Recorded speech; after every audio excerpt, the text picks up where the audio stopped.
Dobrý večer. Tento mail je toto video je nahrávané kvôli tomu, aby som vám ukázal, ako funguje telefón, ktorý ste mi dnes vrátili z opravovne, ktorý je funkčný, ktorému nič nebráni tomu, aby som zákazník mohol používať. Telefonujem na telefónne číslo, ktoré vidíte na displeji. Karta je vložená v telefóne. Takže telefonujeme, vytáčame.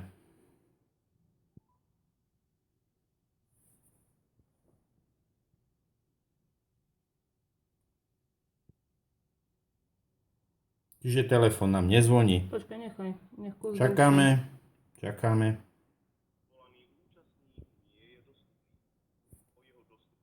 Budeme informovať SMS správou.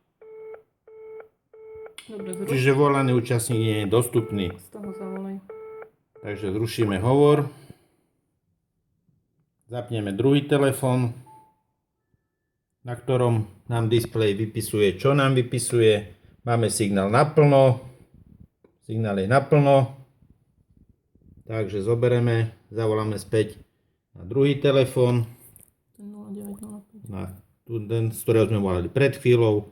0905 4 4 8 4 4 7. Momentík. 4 7 5. Čiže voláme. Neregistrované v sieti. Sieť píše, že je naplno, pritom telefón je neregistrovaný v sieti. A daj hovorí, že sa predtým dalo volať. Daj toto. Teraz si pozrieme predtým denník hovorov. Tu je denník hovorov, cez ktoré bolo cez telefón skúšané telefonovanie. Čiže telefón riadne fungoval. Telefón je položený stále na tom istom mieste, na kuchynskej linke. Nikde sa z ním nepohybovalo, stále je tu položený.